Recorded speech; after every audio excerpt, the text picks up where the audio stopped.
Então, voltando aqui a Gramsci, a grande preocupação de Gramsci, que passou a grande parte, a quase totalidade da sua vida em prisões do fascismo de Mussolini na Itália, não é?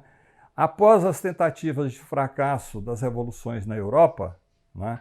E veja, Marx e Engels vivenciaram algumas tentativas iniciais. Vivenciaram, por exemplo, a Comuna de Paris. Gramsci já é posterior à tentativa de revolução na Alemanha, não é? Então, com o fracasso dessas revoluções, não é? Especialmente na Alemanha, no início da década de 1920, e coincide, ao mesmo tempo, com a ascensão do fascismo e do nazismo, ele vai procurar refletir sobre as particularidades do Estado, e aqui é chamado no Ocidente, porque era na Europa, naquele momento.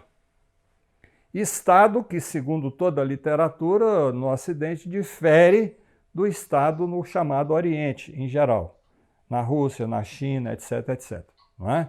Porque, veja, a conquista da ideia de democracia, que tem lá como teórico principal Jean-Jacques Rousseau, que passa pela Revolução Francesa no período dos Jacobinos e na Comuna de Paris, a democracia é uma construção inicial ocidental, principalmente europeia. Tá? Então, para Gramsci, o Estado é o complexo de atividades práticas. Veja o que ele está chamando a atenção. Marx e Engels já tinham levantado isso. Ele avança e chama a atenção. O Estado é o complexo de atividades práticas, materiais e teóricas, ideológicas. Não é o só fazer, é o que está aqui. É o que está aqui, ó. Com a qual a classe dominante não somente justifica e mantém a dominação, como procura conquistar o consentimento ativo daqueles sobre os quais ela governa. Dentro desta afirmação, veja aqui, para mim me parece assim, esdrúxulo, sei lá, é outro mundo, é uma coisa de maluco. Como trabalhador, o agronegócio até que vai lá, não é? Mas trabalhador entra nos ônibus, comendo mortandela, com dificuldade, e vai para Brasília, no dia 6, participar de uma tentativa de golpe. Tentativa de golpe que vai concretizar contra os seus interesses de vida dele, da sua família. Como é que pode uma pessoa agir contra si mesmo? Não é? Tem o suicídio, mas aí já é uma outra questão patológica. Estou falando aqui de política, não é isso? Então, essa é a preocupação de Gramsci. Como é que aqueles milhões de pessoas seguem Mussolini, que é a negação do processo civilizatório, seguem Hitler, que são genocidas? Como entender isso? É essa a preocupação que ele se coloca. Não é? Então ele vai chegar à conclusão que o Estado, portanto, não era apenas um instrumento de coerção. Olha aí a pergunta que foi colocada. Ele não é apenas um instrumento de coerção, o que não significa que ele deixa de ser. Ele é fundamentalmente instrumento de coerção. Não é? Ele é uma ditadura de classe, em sentido estrito. Mas, porém, ele também busca adesão e a construção do consenso. Não é? Esses milhões de pessoas, de desmiolados que foram para Brasília, foram para Paulista, contrário aos seus interesses objetivos. Não é? Porque ali, vitoriosa aquela tentativa de golpe, era golpe de milicianos. Não sei se vocês leram, eu recomendo para vocês, agora da Bolívia recente, não é? Teve um golpe que foi derrotado posteriormente, eleitoralmente, houve um golpe planejado pela extrema-direita, pelo nazifascismo, não é? Que foi coordenado e dirigido por milicianos. Iniciaram o golpe, começaram a invadir, permitir, ameaçar, matar, torturar, não é? E depois de 3 dias as Forças Armadas ficaram assistindo, aderiram e concretizaram o golpe. Segundo alguns jornalistas investigativos, disse que há determinadas semelhanças com essa tentativa do golpe do dia 6/7 aqui. Não é? Tem outros que fazem alguma referência com a tentativa de invasão do Capitólio nos Estados Unidos da América do Norte.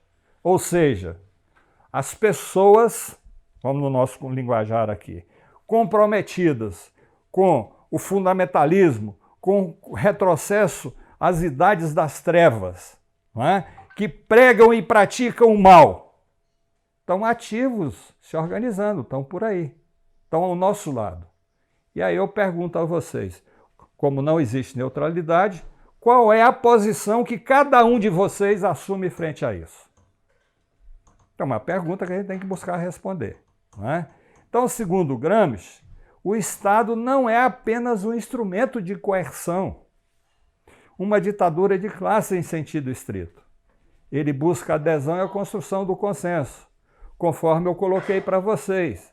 Se ele não busca adesão e o consenso, ele pode ser destruído. Isso foi o chamado Estado feudal. E alguns estados, por exemplo, o Estado cubano, o Estado russo, o Estado chinês, sem entrar nos detalhes da avaliação. Não é? Como a adesão, não havia adesão e não havia a busca e a consolidação do consenso, foram destruídos. Houve revolução, não é? Que está em processo. Cabe a gente acompanhar, avaliar qual é o rumo que isso vai tomar. Não é? Então o Gramsci aí, coloquei uma foto dele, ele diz, olha, o velho mundo agoniza, um novo mundo tarda a nascer. Espaço-tempo, multilateral, multifacético, compondo a totalidade, não é? Que é justamente isso. O velho mundo está agonizando por todo o desenvolvimento científico-tecnológico, com o que está ocorrendo no mundo hoje, os retrocessos que estão ocorrendo no mundo hoje, esse velho mundo burguês capitalista agoniza. E o novo ainda tarda a nascer, porque é um processo. E nesse claro escuro, nesse momento de certos vazios políticos, não é, irrompem quem? Os monstros. Os monstros. E repito, os monstros, cabe a vocês encontrar o nome desses monstros hoje em dia. O exercício normal da hegemonia, e segundo Gramsci, no terreno clássico do regime parlamentar, caracteriza-se pela combinação de força e do consenso. Qual é a força? Você votou e elegeu, transferiu a sua liberdade, a sua soberania para aquele que vai ser representado. Não é? E aí esse pode fazer um monte de safadeza, está aí o Centrão fazendo o que está fazendo. E tem outros que estão buscando o quê? Buscando o consenso. O que é o consenso? É tentar impedir que essa onda avassaladora de nazifascistização do país seja brecada e se atenda e impeça que essa onda nos atinja como um dilúvio. Então esses setores estão buscando um consenso. Não é? Que essa busca, eles se equilibram variadamente, sem que a força suplente muito o consenso.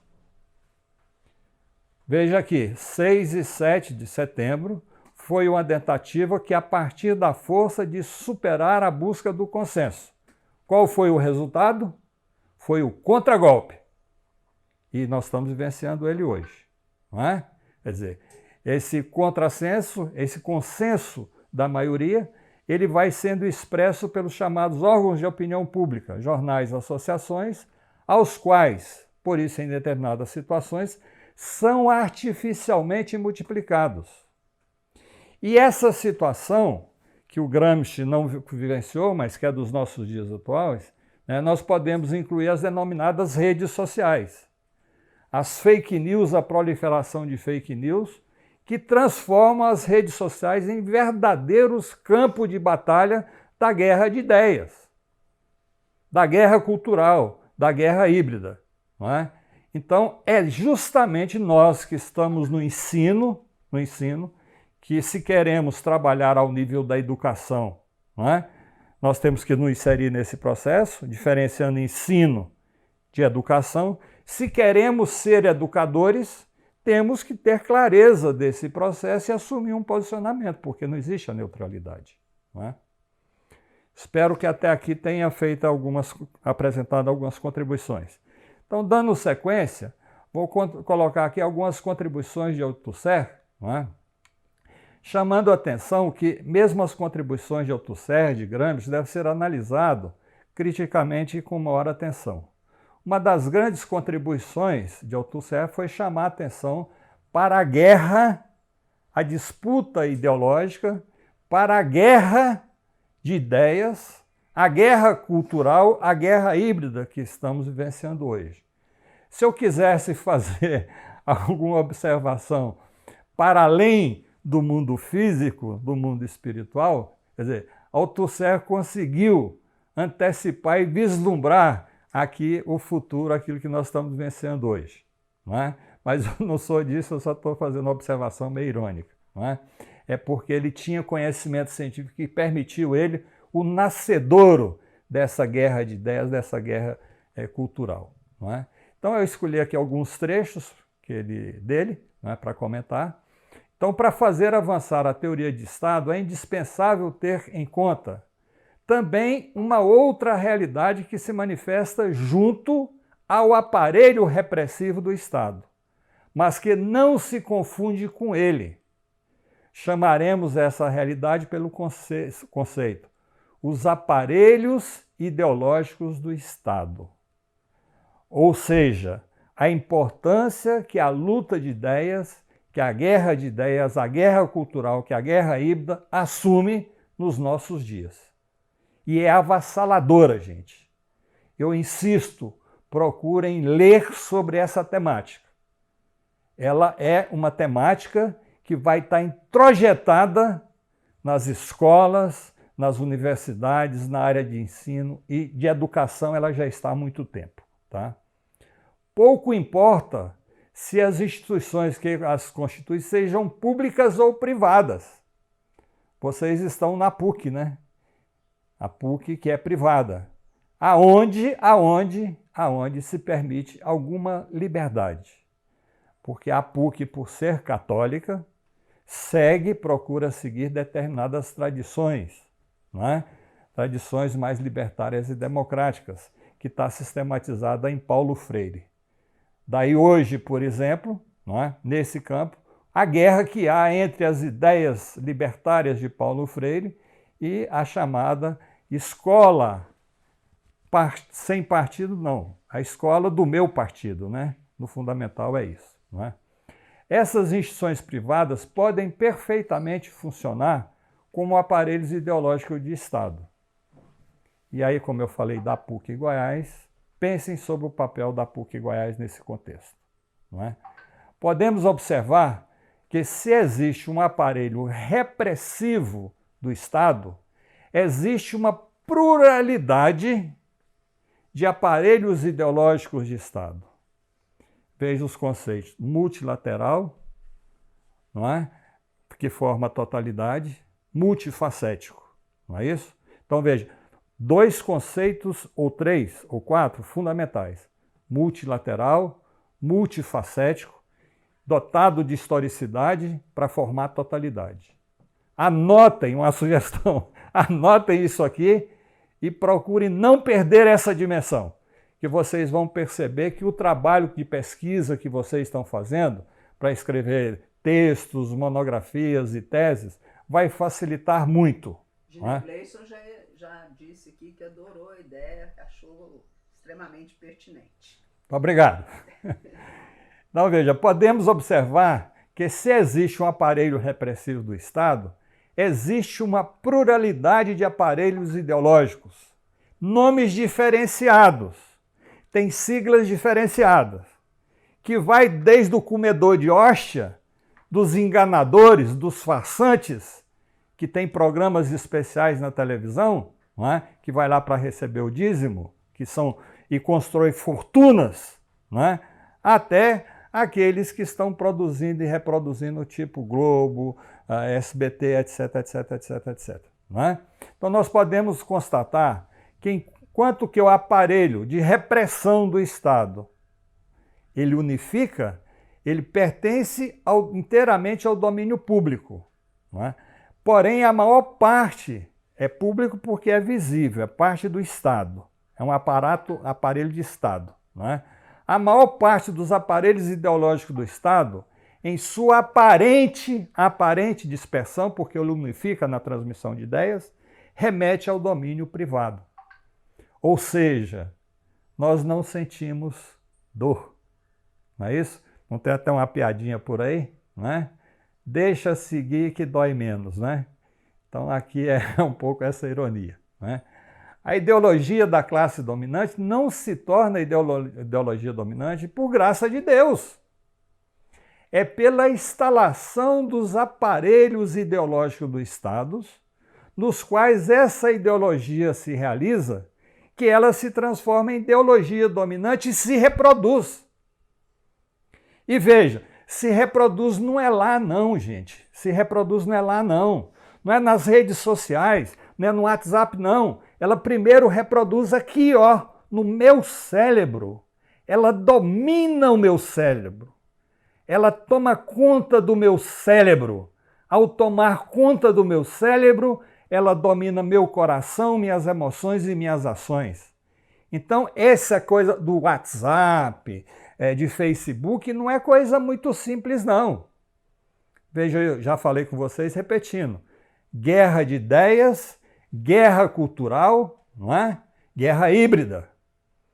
Para Althusser, a reprodução das relações de produção é garantida fundamentalmente pelo exercício do poder de Estado nos aparelhos do Estado, porque é aí que está concentrado a coerção.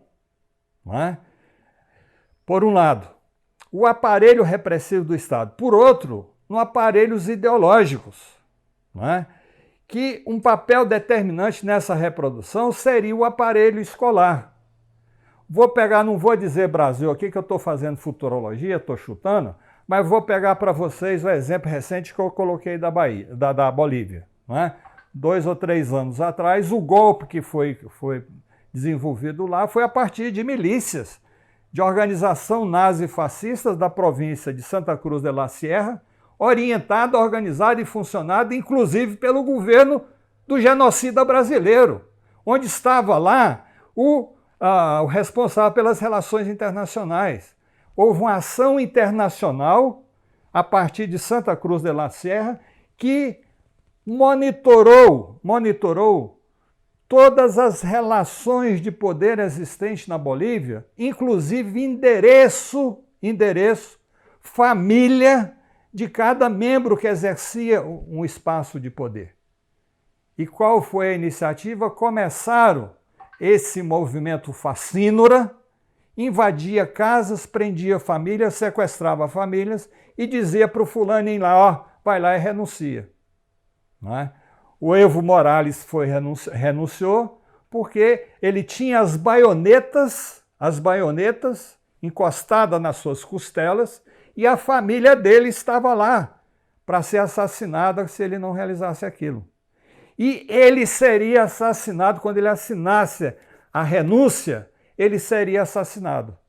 Só que a coisa vazou e tinha um coronel nesse meio, tem um fato semelhante na Venezuela, tinha um coronel que o avisou, fala que ó, vamos ter uma estratégia de que você desapareça daqui, porque eles vão te matar quando você sair daqui. Não é? Então isso é o quê? É a relação do aparelho repressivo com o aparelho ideológico. Não é? É essa articulação nesse exemplo que eu estou colocando com vocês. Não é?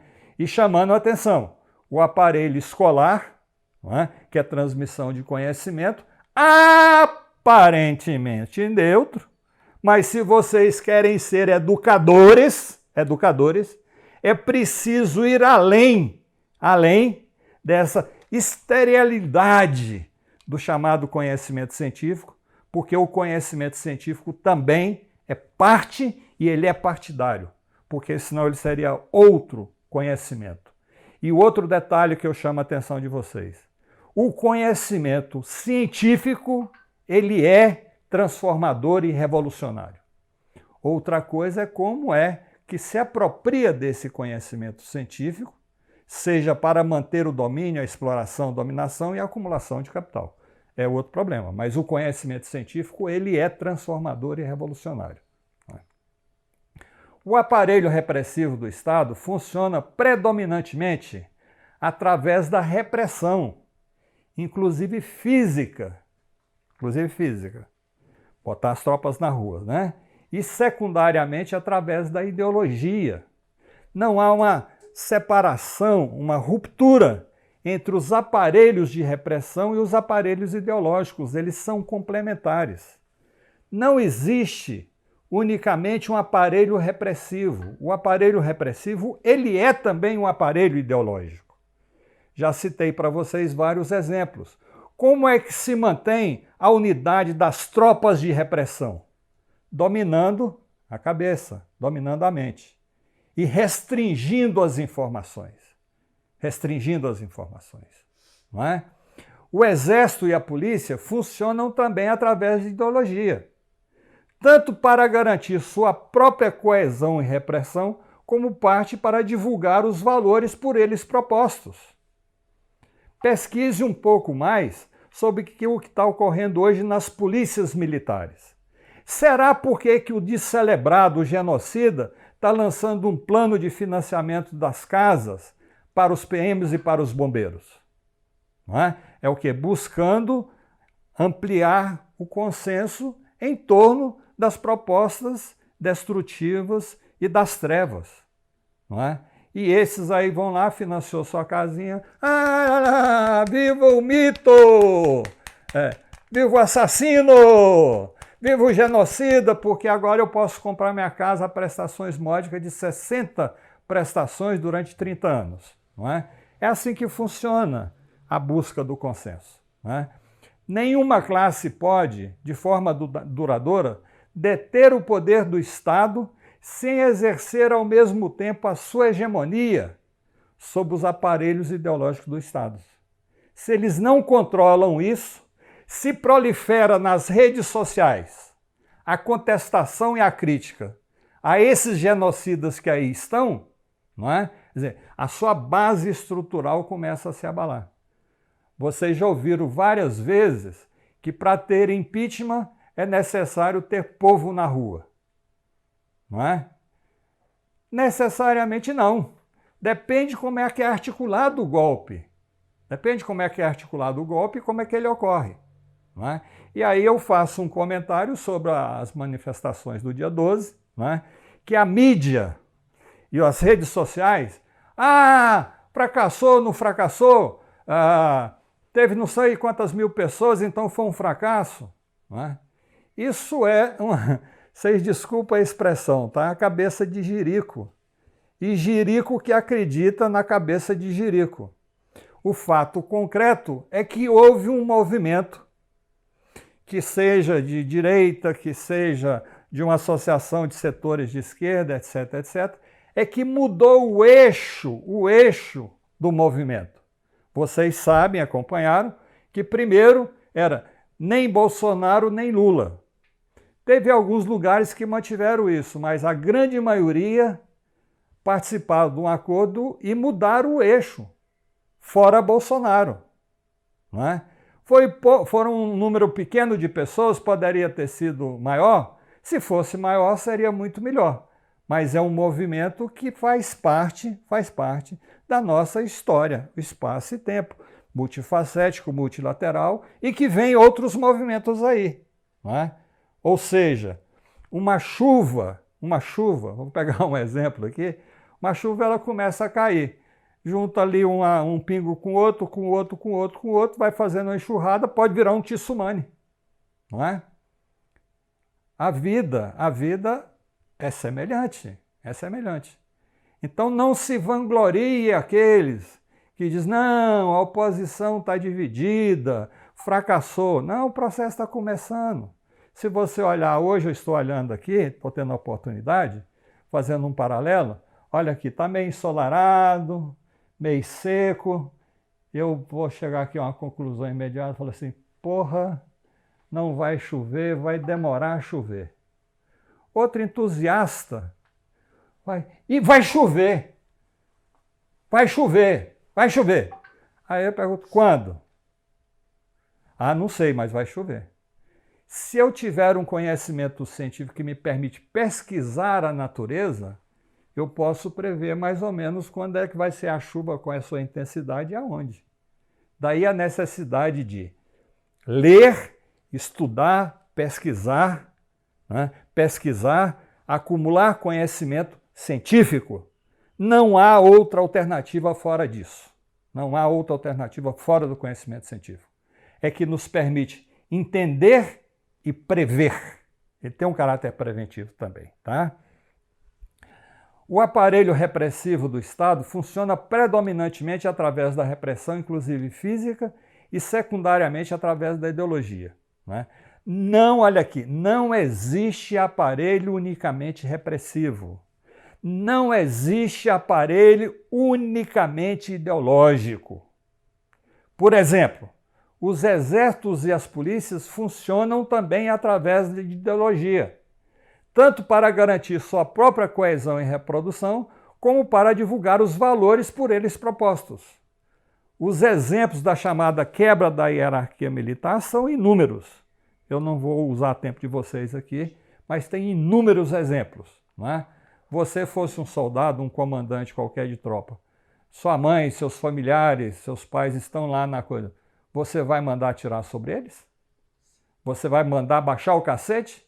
Talvez no primeiro momento sim, mas depois você vai pensar, na segunda vez, terceira vez, você vai pensar, não é? Por quê? Porque ele é parte integrante desse conjunto de relações de sociabilidade na qual estamos inseridos, não é? Nenhuma classe pode, de forma duradoura, deter o poder do Estado sem exercer ao mesmo tempo sua hegemonia sobre os aparelhos de Estado. Volto a reafirmar, não estão separados. Multilateral, multifacético, espaço e tempo que forma essa totalidade, tá? Os aparelhos ideológicos de Estados podem não apenas ser os meios, mas também o lugar da luta de classes. É isso que eu estou chamando a atenção de vocês. A guerra de ideias, a guerra cultural, a guerra híbrida, que tem um grande poderio mortal nos nossos dias. Tá? Volto a reafirmar, 6, 7, 8 de setembro, que ainda está desenvolvendo. Não é? E isso frequentemente de forma encarniçada da luta de classes. Não é? Então veja, procure não ver a realidade parcializada. Procure ver ela na sua totalidade e como é que essa totalidade se compõe, quais são os elementos que compõem esses elementos multifacéticos, multilaterais e essa historicidade. Isso é decisivo. Eu estou insistindo com vocês, porque vocês são estudantes, estão fazendo pesquisas, vão escrever teses, monografias, estão escrevendo artigos. Tá? A classe ou aliança de classes não dita facilmente a lei nos aparelhos ideológicos dos Estados, como no aparelho repressivo. Olha aqui. As classes ou alianças de classes não dita facilmente a lei ou conhecimento que vai perpassar e ser divulgado através dos aparelhos ideológicos dos Estados, como é possível no aparelho repressivo do Estado, porque é a Constituição. A elaboração da Constituição, são alguns que são eleitos, é dotado da nossa soberania que nós atribuímos a ele, que vai ter essa função de organizar, de articular os aparelhos repressivos. Não é? Não somente porque as antigas classes dominantes podem neles conservar durante muito tempo fortes posições naqueles. Veja o agronegócio, não é? Que vem o quê? Ganhando força. Os banqueiros, os industriais. Os industriais estão sendo brasileiros, né? Brasileiros, estão sendo reduzidos a pó. Por exemplo, o presidente da Fiesp, ele não produz, Fiesp, que é a Federação das Indústrias de São Paulo, ele não produz um parafuso. E é presidente da maior federação de indústria aqui do Brasil, não é? Mas porque a resistência das classes exploradas pode encontrar o meio e a ocasião de expressar-se neles, que pela utilização de suas contradições, utilizando as contradições existentes, ou conquistadas pelas lutas nessa posição de combate. E aí as redes sociais, os jornaizinhos, os panfletos, os programas alternativos jogam papel decisivo nessa luta. Não é? E não é de pequena monta, é de grande monta. Esses dias eu li um artigo de um analista dizendo que finalmente as ideias críticas, que ele chama de esquerda, superaram as fakes bolsonaristas nas redes sociais. Não é? É um feito? É um grande feito, mas só por si não resolve. Não é? É preciso ir além, o processo continua. Não é? O papel do aparelho do Estado consiste essencialmente em garantir pela força física ou não as condições políticas da reprodução das relações de produção, baseada no trabalho assalariado, na exploração e na opressão. E também, sobretudo, o aparelho de Estado assegura, pela repressão, em seus diversos níveis e diversas formas, as condições políticas do exercício do aparelho ideológico do Estado. E aí eu chamaria a atenção de vocês. As prisões exercidas pela Polícia Civil, pela Polícia Militar, pela Polícia Federal, Rodoviária Federal, é parte desse sistema repressivo. Por que há ladrão? É porque o poder e acúmulo de riquezas está concentrado, porque nós não temos, enquanto conjunto da sociedade, né, condições de ter acesso a uma vida digna. Né? Pode ser que esse ladrão que foi preso, ele foi ganho pelas ideias da maldade, e grande parte deles sim, não é? Mas nem todos, vocês já observaram quantos estão em prisões sem julgamento, sem condenação, sem investigação, e aqueles que são inocentes, de vez em quando aparece um ou outro, mas o volume é muito grande. Isso não aparece, não é? Justamente para legitimar o caráter repressivo da sociedade. E aí, ao reforçar o aparato repressivo, eu me sinto tranquilo. Me sinto tranquilo porque eu dificilmente serei roubado, não é? Serei agredido, serei vítima de violência. Então, palma para a polícia. E aí vocês já viram quantos seriados e filmes na televisão tem de estímulo e de propaganda das polícias? Não é? São inúmeros, para não dizer a quase totalidade. Não é? Outras contribuições que acreditamos válidas para a análise e o debate são as apresentadas por Poulantzas, que afirma a classe ou fração hegemônica, veja, ele pega lá de Marx, a classe é de Marx, e fração, parte da classe hegemônica, polariza os interesses contraditórios e específicos das várias classes ou frações do bloco no poder. O interesse do banqueiro não é o mesmo do comerciante, não é o mesmo do industrial, não é o mesmo do agronegócio.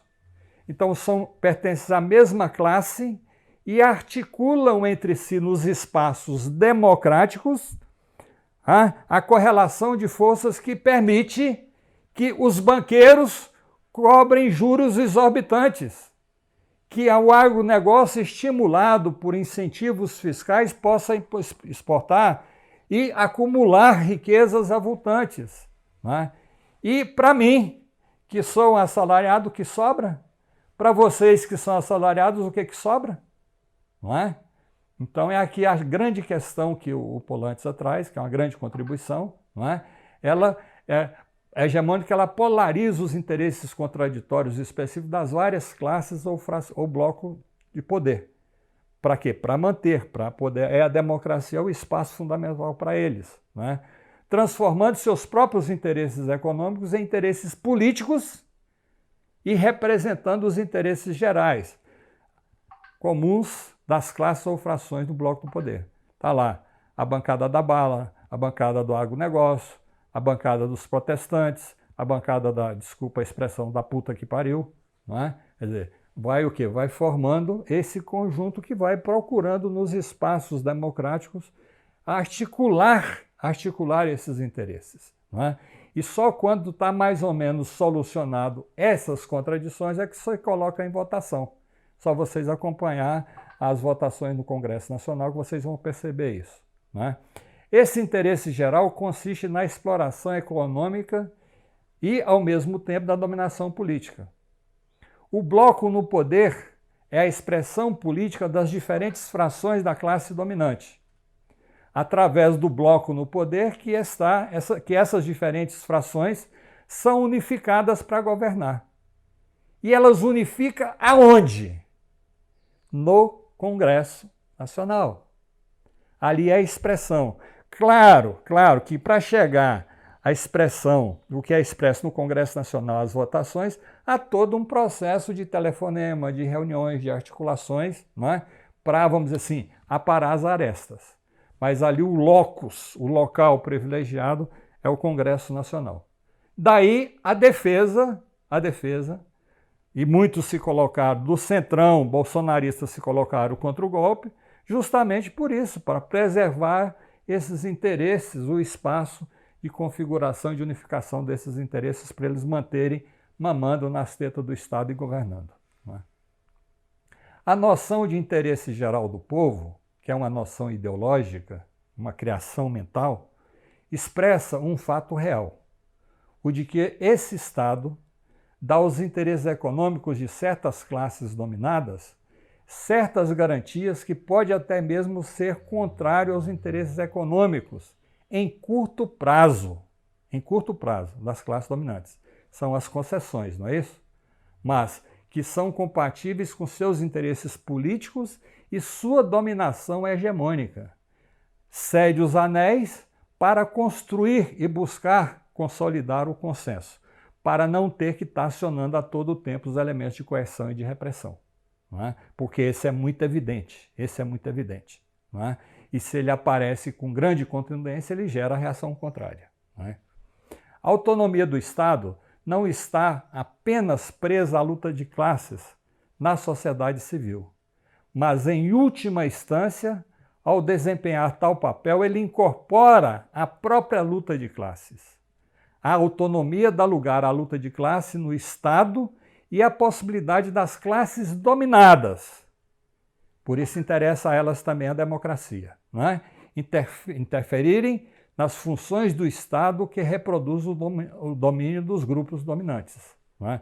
Então é importante também para as classes dominadas, exploradas e oprimidas terem esse espaço nos locais de decisão, no nosso caso aqui, do Congresso Nacional, que possa exercer também suas pressões. Não é? E aí, principalmente a partir das ruas. Por isso é fundamental que as manifestações de rua cresçam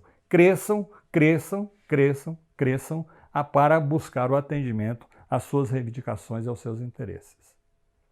O Estado não é um bloco monolítico, mas é um campo de batalha estratégico. Veja, aquela visão que eu coloquei anteriormente é a visão estrutural do tipo de Estado.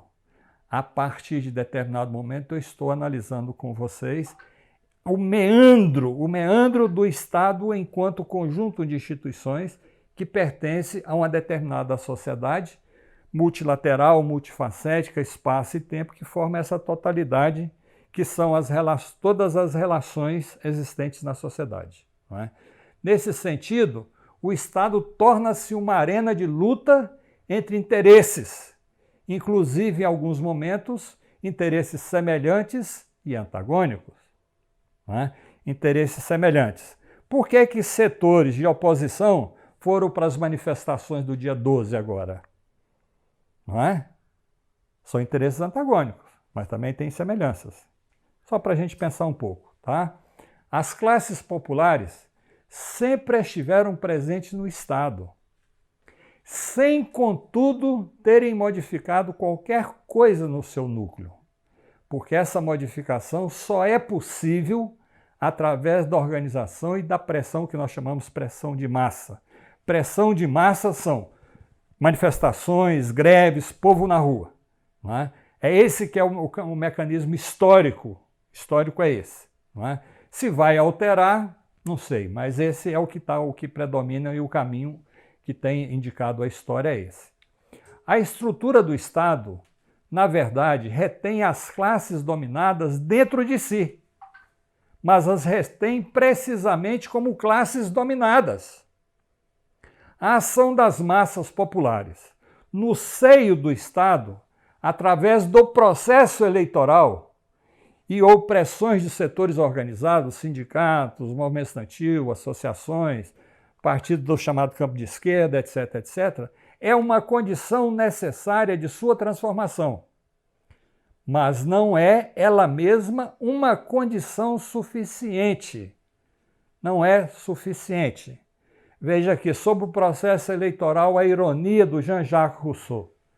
De tanto em tantos anos, você é chamado para eleger os seus próximos algozes.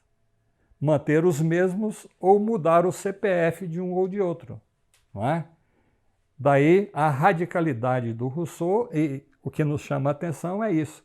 É que esse espaço nós vamos lá escolher, não é? Aparentemente e livremente aqueles que vão atender os nossos interesses. Ou seja, no fundamental, essas contradições todas existentes no aparelho de Estado, ela vai se manifestar. Se você votou mal, paciência, votou mal, se fudeu. Só daí há tanto tempo que você pode votar certo. Aí você muda o nome e muda o CPF. Não é? E por que Polanyi está chamando a atenção? Não é? Porque na sua essência, a classe, a essência do Estado é uma essência de classe e é determinante. Porque agora eu vou entrar num outro elemento, que eu já usei essa palavra bloco no poder e hegemonia, não é? Agora vamos ver como é que isso se articula. Não é? O bloco no poder é composto pelo conjunto das frações das classes proprietárias. Falei com vocês que na burguesia não há uma unidade de interesses imediatos. Há uma unidade enquanto classes. Mas elas formam frações diferentes das classes proprietárias. O comércio, os industriais, banqueiros, agronegócio. Em cada um dessa fração de classe perpassa vários níveis diferenciados, não é? Não há uma unificação, uma unidade. A realidade, ela é diversificada. Ela é, volto a repetir, multifacética, multilateral, determinada no espaço e tempo, que nesse conjunto de contradições forma a totalidade em cada momento histórico. Tá? Então veja, essas classes proprietárias ela têm frações com interesses econômicos corporativos diversos e contraditórios. Se vocês pegarem, por exemplo, a discussão da política de juro, porque há muito embate e debate em torno disso, a política de juro. Porque se o juro é mais elevado, significa que os banqueiros, o capital financeiro, vai apropriar-se de uma parcela maior da mais-valia, do sobretrabalho, ou seja, das riquezas produzidas. E claro que quem vai pagar esse juro, não é? Vai apropriar-se de uma parcela menor. Quem compra uma casa, vamos pegar a casa popular, uma casinha simples, não é? Se nós formos fazer, isso aí eu tenho experiência, se você for fazer uma análise mais fidedigna do valor do terreno, da construção, etc., etc., não é? Você vai chegar à conclusão de que o valor gasto na edificação daquela casa é em torno de 40% a 50% do que você vai pagar. E claro, como você não tem condições de desembolsar, você paga em 30 anos. Não é? Então é um mecanismo de transferência de riquezas para os setores que detêm o poder. Detém o poder quem? O setor financeiro, vinculado à construção civil, os intermediários, etc., etc. Não é? É assim que funciona o processo de extração, apropriação e divisão do sobretrabalho ou da mais-valia, não é? Então, isso explica a existência de disputa dentro dos governos burgueses. Os governos burgueses não são unificados. Nem nos Estados Unidos da América do Norte, onde há uma maior unidade, né, há disputa. São interesses ali diferenciados, alguns semelhantes e outros contraditórios. Tanto que a disputa do poder lá são, se não me engano, existem nos Estados Unidos, se não estou enganado, 36 partidos, né? Mas disputa de fato dois, o republicano e democratas, né? Que têm ali visões diferentes, que representam interesses de classes e de frações de classes diferenciadas, não é? Ou seja, em todo bloco de poder existe uma luta pelo rumo da política econômica. Essa contradição pode gerar conflitos relativamente graves. Olha aqui. Estas contradições podem gerar conflitos relativamente graves. Brasil, a partir de finais de 2019 até hoje, podem gerar conflitos relativamente graves, né? Que esse genocida pode, inclusive, não chegar ao final do mandato. Se chegar e disputar as eleições, pode, inclusive, não chegar ao segundo turno. Não é? Estou levantando possibilidade para a gente pensar essas contradições, como é que elas existem, se manifestam e vão se desenvolvendo. Não é? E o comício do dia 12 está dentro desse processo. Ok? Um dos objetivos é manter as relações de produção capitalista e neutralizar a ação independente das classes populares. Levá-las para o parlamento, não é? Para o espaço que é privilegiado de acertos entre os setores das classes dominantes, as diversas frações das classes dominantes, não é? Em geral, uma fração da classe burguesa tende a preponderar-se sobre as outras. No caso recente da história do desenvolvimento da humanidade, da acumulação de capital, é o capital financeiro, não é? Que são os banqueiros, e é mais do que os banqueiros, porque o capital financeiro se espraiou pelo conjunto das atividades sociais. Então tem banco que aplica no agronegócio, que tem terras, aplica indústrias, aplica escolas, grandes conglomerados nacionais e até internacionais de escolas, não é? Que são geridas a partir do capital financeiro, e por incrível que pareça, até determinadas seitas religiosas estão incluídas nesse processo, não é? Em geral, uma fração da burguesia tende a preponderar-se sobre as outras, que eu já disse para vocês, é o capital financeiro. A fração da classe dominante, que congrega todas as demais frações e detém a direção principal do bloco no poder, é denominada hegemônica, ou seja, prevalece no fundamental, não exclusivamente, os seus interesses. Daí esse debate sobre a taxa de juros, financiamentos, etc, etc. Não é?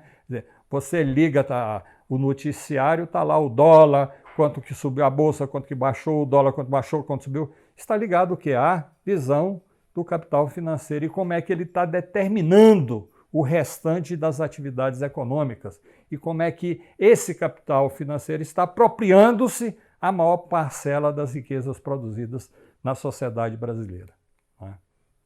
O exercício da hegemonia garante que os seus interesses econômicos fundamentais serão prioritariamente defendidos pelo Estado. Mas o exercício da hegemonia exige muitas vezes que a fração hegemônica faça concessões às frações das classes dominantes não hegemônicas. Por exemplo, faça concessões aos industriais, aos latifundiários, aos banqueiros e ao agronegócio. Se vocês forem pesquisar um pouquinho mais, vocês vão perceber que o agronegócio tem benesses inconcebíveis, não é? Não vou entrar lá porque está dedicando a sua vida, está plantando alimento, está alimentando o mundo, etc, etc. Tratando aqui da questão do processo da produção e da acumulação de capital e, consequentemente, da repartição e da apropriação das riquezas produzidas. E até mesmo em determinados períodos, as classes populares, que aí é a discussão toda em torno de salário mínimo, não é? Que está congelado aí há alguns anos, não é isso? O que é o salário mínimo? Se for pegar o princípio que criou o salário mínimo lá no governo Getúlio e atualizar para hoje, ele deveria ser mais de R$6.000.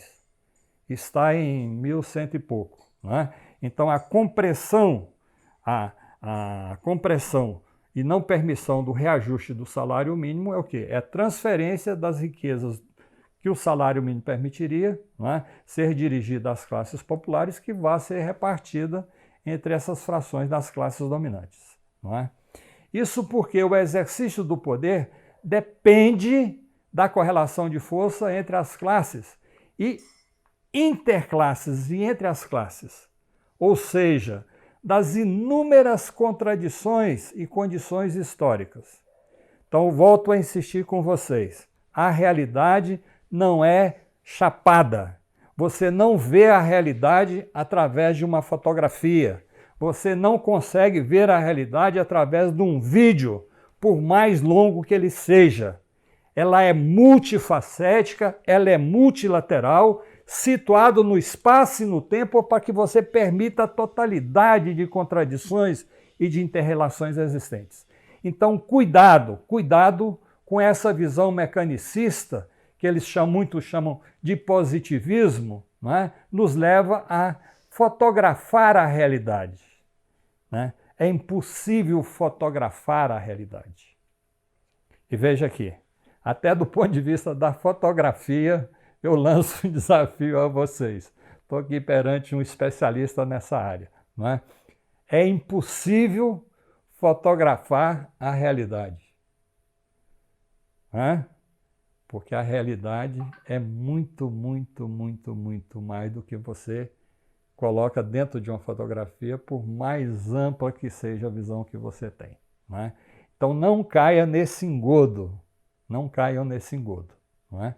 A realidade é multilateral, é contraditória, multifacética, contradições, interesses diversos, e temos que buscar compreender, observar e compreender qual é o movimento que essas forças sociais fazem, inclusive na relação que elas estabelecem com a natureza. Não é? É um problema vital para a nossa espécie a questão do meio ambiente, a questão ecológica. Nós estamos condenados a ser expulso ou não sobreviver nesse planeta, lindo planeta Terra, pelo que estão fazendo. Não é? Tem uma série de outras observações aqui, mas eu vou me segurar. Não é? Já imaginou? Você tem o direito de beber uma água pura, não é? Mas você tem que pagar para aqueles que poluíram a água, despolui a água, você tem que pagar N vezes para que você tenha acesso a uma água que seja o mínimo saudável. Não é? E aqui o conceito de bloco no poder, que é do Polantzes, né? A foto dele, né? Bloco no poder, fração burguesa é a hegemonia política. Então aqui ele vai desenvolver essa relação. Não é? E aqui, como nós ainda temos um tempinho, não é? Eu vou avançar um pouco mais. Não é? Tá a Lúcia aqui me dizendo que são 10 minutos, mas pelo menos para começar a chutar o assunto aqui, eu creio que sim. Não é? Que é aquela questão da democracia e luta de classes. Veja, a democracia não é uma conquista e não interessa às classes dominantes proprietárias. A democracia é uma conquista dos setores explorados e oprimidos. É esses que têm, de fato, interesse em ter um espaço de manifestação, espaço de vida democrático. Agora, a democracia ela é histórica, ela não é absoluta, não há democracia ideal. Nós temos que ir construindo. E aí eu volto a reafirmar para vocês. Leia Jean-Jacques Rousseau e acompanhe o processo histórico um pouquinho para vocês perceberem isso, né? Por fim, o Estado capitalista pode abrir a possibilidade de participação política, de eleger e ser eleito, ou seja, no espaço privilegiado das classes dominantes, né? Para que as classes populares possam participar, ter participação política nesse espaço privilegiado dos acordos, dos acertos entre as classes dominantes que vão consolidar em leis, que é o Congresso Nacional, não é? Assim, a democracia burguesa neutraliza a visão de um Estado de classe, de um Estado classista, e reforça a concepção pluralista hegemônica nos países capitalistas. Então, os explorados e oprimidos têm direito a participar.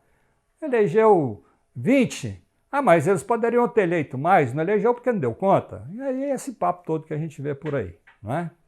A democracia parlamentar é apenas uma das formas que pode assumir a dominação de classe.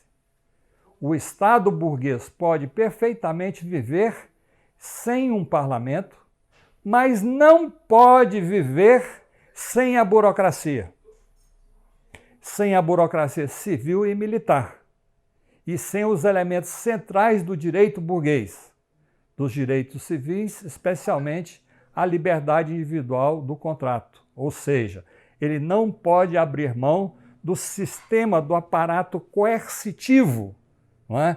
Que é integrante dos poderes. Aonde é que se concentra principalmente esses aparatos coercitivos?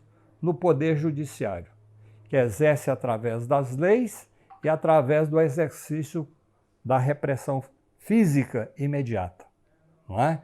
Então, veja, ao criar essa ilusão de que na sociedade todos têm liberdades e direitos, não é, individuais, cada um pode fazer o contrato, não, você não foi contratado porque você não teve competência, não é? Então vai para a escola, não está as estatísticas divulgando? Grande parte do desemprego existente é porque a mão de obra não está preparada, não existe empreendedorismo, não é? Ou seja, aquele que é explorado e oprimido é o responsável pela sua opressão e sua exploração, não é? Esse é o discurso, não é? Não é indiferente para o proletariado a forma pela qual a burguesia exerce a sua dominação. A democracia é o campo mais favorável para as disputas interburguesas entre suas diversas frações e, ao mesmo tempo, para a elevação do nível de consciência e organização dos trabalhadores. Então, esse espaço democrático é um espaço privilegiado de acordo e de acerto entre as classes dominantes, mas contraditoriamente, como a sociedade é contraditória, ele também é interesse para os explorados e oprimidos, porque vão ter um espaço de pelo menos fazer uma chiadeira, não é? E associado a essa atuação, vamos dizer assim, parlamentar, se ele consegue desenvolver organizações, movimentações, mobilizações, não é? Ele pode avançar na ampliação da democracia e pode ter conquistas, não é? Pode conquistas. Segundo a história, dificilmente vira a moeda, não é? Mas são espaços que permitem conquistas, espaços importantes. Espaços importantes que permitem-se uma vida melhor, um pouco mais digna, não é? E foram as classes populares que, com suas lutas, é só pegar historicamente, conquistaram a democracia política contra a vontade da burguesia, não é? As revoluções burguesas, nos seus inícios, eram antidemocráticas, era elitista, era o voto censitário, não é? Portanto, não é, são a vanguarda da luta contra os processos de fascistização do Estado burguês, que é o que está ocorrendo no Brasil, não é? Essa tentativa de fascistização do Estado brasileiro está tendo reações entre frações das classes dominantes, não é? Está tendo reações entre setores do proletariado, professorado, não é? Entre diversos níveis, camadas sociais, frações de classes da sociedade, que está impedindo que haja uma fascistização definitiva do Estado burguês no Brasil, não é? Que 6-7 era golpe, não esqueçam disso. só não se concretizou porque houve uma articulação que promoveu um contragolpe, tá? E as consequências nós ainda estamos vivenciando isso aí. Para onde é que vai, não sei, né? Mas eu tenho uma ideia de que esse fascista, né? Esse nazi-fascista, genocida, né? Se chegar a terminar o seu mandato, porque há toda uma articulação para retirar o antes, de forma menos traumática, né? Se não conseguirem, se ele chegar, ele pode não chegar no segundo turno, né? Então temos muita água por baixo da ponte aí que a gente deve acompanhar, né? Ao nos dedicarmos aos estudos e análise de situações concretas, de estados existentes, como por exemplo o brasileiro na atualidade, percebe-se de imediato que necessitamos ampliar nossos conceitos. Veja aqui, necessitamos ampliar os nossos conceitos, aprofundar nosso conhecimento teórico sobre os objetos de análise a qual nos dedicamos, mas sem nos distanciarmos do real. Nós devemos procurar apreender, não só entender, apreender o real, em suas particularidades associadas indissoluvelmente às suas múltiplas determinações. Nada ocorre por acaso. Todo e qualquer fenômeno é parte integrante de um processo muito mais amplo, diria assim, maior. Para tal, nós necessitamos adquirir, acumular e tornar presente em nosso cérebro, que dirige o nosso corpo, o nosso coração. Então temos que acumular em nosso cérebro as categorias filosóficas, as leis, as categorias da dialética, da economia, etc, etc, etc, analisando o Estado com todas as suas contradições, como eu coloquei para vocês aqui, no seu processo dialético, em suas particularidades, em sua historicidade, mas abordando suas diferentes dimensões, formas e sua essência como parte dessa totalidade concreta. Então veja, é um esforço, um grande esforço, que vocês ou que nós devemos fazer? Não. Nós podemos ver e entender a realidade ao nível do senso comum, não é? Nós conseguimos sair de onde você está e ir para outro lugar, você consegue fazer uma merda ou outra, não é? Mas para entender, para apreender esta realidade, não tem alternativa a não ser buscar acumular, e claro que nunca termina esse processo, acumular o conhecimento científico, entendendo essa diversidade que compõe a realidade, tá? Então, que tal a gente tomar um porre de livros, não é? Que a ressaca é nada mais, nada menos do que cultura e não faz mal ao corpo e ao fígado, não é? É muito salutar um porre de livros para o nosso cérebro, para o conhecimento científico. Assim, podemos afirmar que o Estado brasileiro, delineado na Constituição brasileira, mantém, em essência, uma ordem constitucional de classe, burguesa, que vigora em diversos governos. Collor e Itamar Franco, FHC, Lula, Dilma, Temer e agora Bolsonaro. Mas aí eu pergunto para vocês, vamos pensar junto. Mas a forma de exercício do poder, a prática política desses presidentes ou dessa presidenta é a mesma? São semelhantes? De imediato nós já podemos dizer que é evidente que não é? Então, pelo tempo, no momento é o que eu teria que apresentar para vocês. Desculpa as falhas, os possíveis excessos. Espero, mais uma vez, ter contribuído para ampliar um pouco a compreensão e o conhecimento de vocês sobre os temas propostos. Para mim, seria assim, apaixonante e estimulante, provocador, não é? Apresentar essa aula vinculada aos conhecimentos da biologia, da química, não é? Porque estão intrinsecamente interligados, não é? Eu fui um grande adepto estudioso, né, dessas áreas das chamadas ciências exatas que por injunções da vida me desviei para o outro lado, não é? Mas nunca perdi esse contato, não é?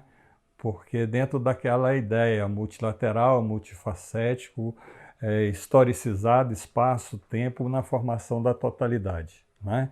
E nós observamos que vários termos, várias palavras, que nós, para sofisticar, chamamos de conceitos, né, migram da física, da química, da biologia para a área das chamadas ciências humanas, não é?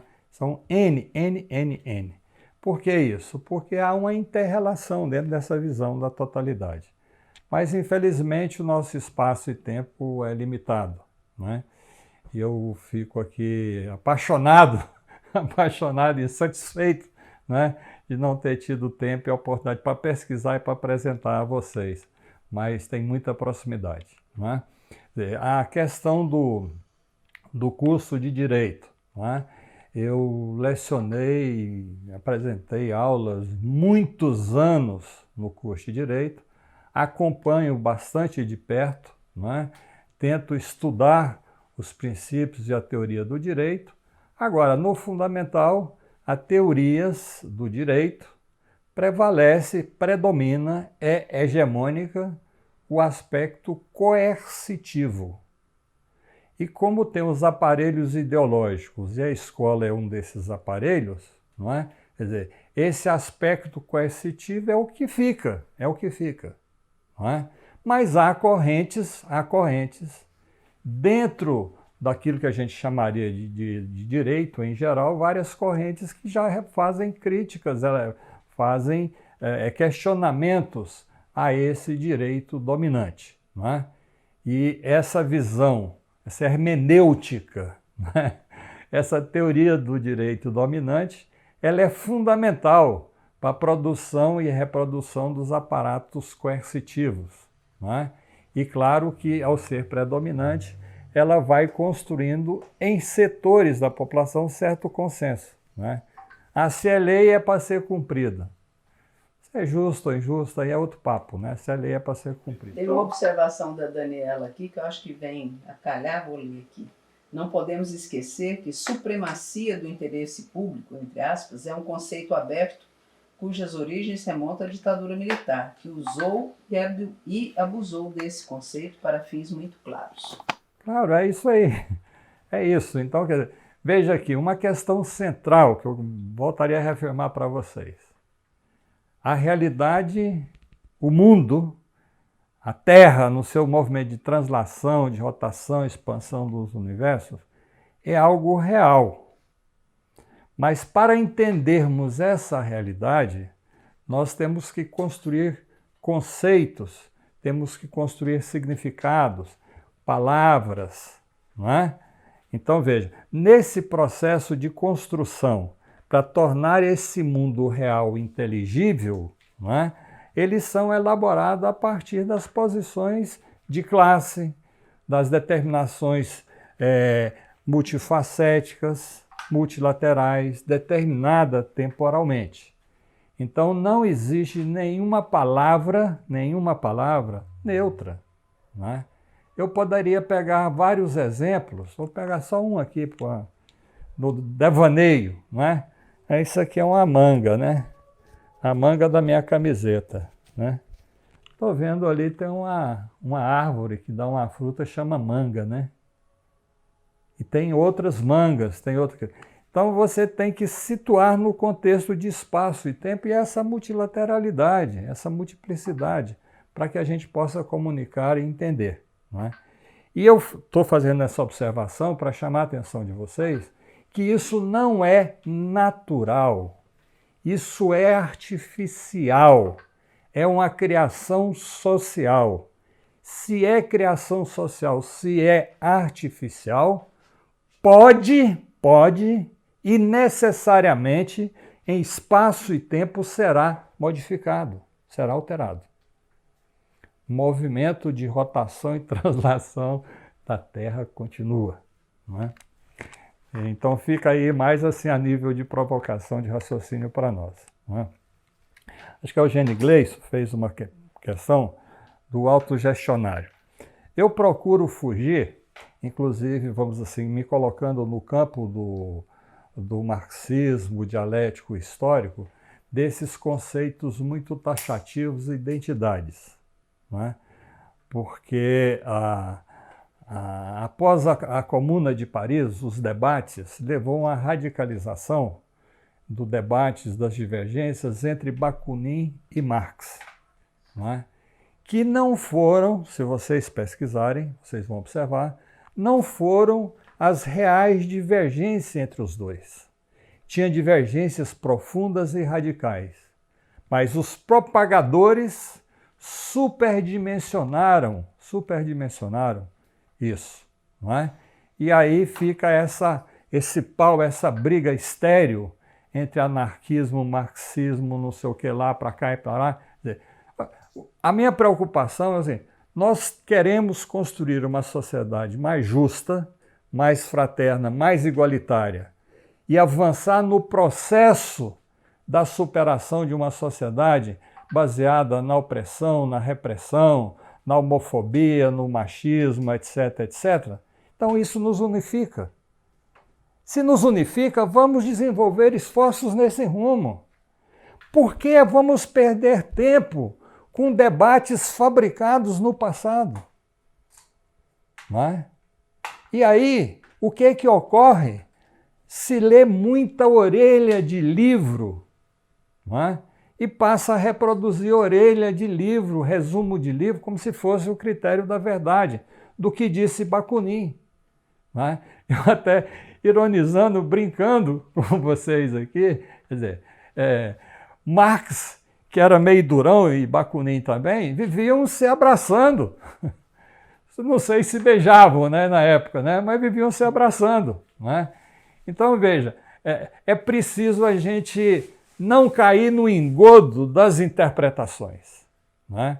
Sem dúvida nenhuma, o objetivo do processo civilizatório, que está no horizonte, é construir uma sociedade onde possamos viver com dignidade, ter acesso à casa, saúde, etc, etc, etc. E para isso é necessário superarmos a sociedade baseada na necessidade. Para superar a sociedade baseada na necessidade, nós temos que eliminar, não é fisicamente não, é eliminar do ponto de vista histórico, estrutural, social, não é? Aqueles elementos que impedem. Um dos elementos que impedem é a propriedade privada do capital e dos meios de produção. Não é? E aí eu deixo com vocês uma pergunta. Não é? O que é a propriedade? Hobbes tem uma resposta, Locke tem uma resposta, Rousseau tem uma resposta, Marx tem uma resposta. E outros também têm resposta a isso. Né? E é muito simples, muito simples. O que é a propriedade? É uma invenção artificial que causa essas misérias humanas, essas diferenças, essas brigas, essas lutas em torno de algo que é artificial. E o mais grave, que é assegurado através da Constituição, que é um conjunto de leis artificial para manter o sistema de coerção e de consentimento daqueles que caírem no engodo dessa grande mentira que se produz e se reproduz cotidianamente. Tá? E aí fica a critério de vocês, não é? As provocações que eu estou apresentando, que possamos pensar coletivamente. Eu também estou num processo de conhecimento e para mim foi excelente estar com vocês, que me obrigou a pensar e repensar uma série de temas que às vezes a gente não tem a oportunidade de pensar e de raciocinar no cotidiano. Então, muito obrigado a vocês, não é? Por estarem aqui, por me ouvirem, pela paciência que tiveram, não é? E espero ter contribuído pelo menos um pouquinho. Tá? Com certeza, né? E um grande abraço a todos vocês.